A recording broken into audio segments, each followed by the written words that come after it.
കർഷകരുടെ അഭിവൃദ്ധിക്കായുള്ള പ്രധാനമന്ത്രി കിസാൻ സമ്മാൻ നിധി പദ്ധതിയിൽ കേരളത്തിൽ ഗൗരവമായ ക്രമക്കേട് കണ്ടെത്തിയതായി റിപ്പോർട്ട്.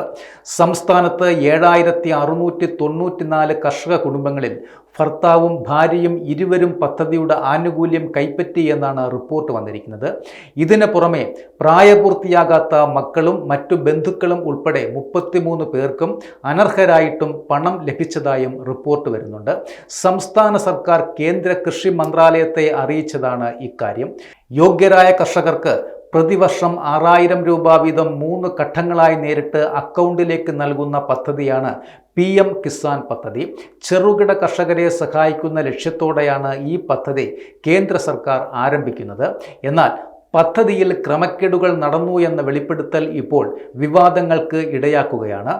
ആധാർ അടിസ്ഥാനമാക്കിയല്ലാതെ അക്ഷയ കേന്ദ്രങ്ങൾ വഴിയും മറ്റു പ്രാദേശിക സംവിധാനങ്ങളിലൂടെയുമാണ് PM കിസാൻ പദ്ധതിയുടെ തുടക്കത്തിൽ വിവരശേഖരണം നടന്നത്. ഇതാണ് ഇത്തരം ക്രമക്കേടുകൾക്ക് കാരണമായത് എന്നാണ് വിശദീകരണവും. ക്രമക്കേട് കണ്ടെത്തിയ ഉടൻ അനർഹരായവർ പട്ടികയിൽ നിന്നും ഒഴിവാകുകയും ലഭിച്ച തുക തിരികെ പിടിച്ച് കേന്ദ്രത്തിലേക്ക് കൈമാറാനുള്ള നടപടികളും ആരംഭിച്ചതായി സംസ്ഥാന കൃഷി വകുപ്പ് വ്യക്തമാക്കിയിട്ടുണ്ട്.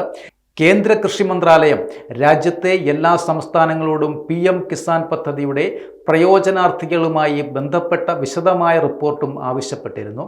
ആ പരിധിയിൽ രാജ്യത്തുടനീളം 29.13 ലക്ഷം അക്കൗണ്ടുകളിൽ ഒരേ കുടുംബത്തിലെ ഒന്നിലധികം പേർ ആനുകൂല്യം കൈപ്പറ്റിയിട്ടുണ്ട് എന്ന് കണ്ടെത്തിയതായി കേന്ദ്രം അറിയിച്ചിട്ടുണ്ട്.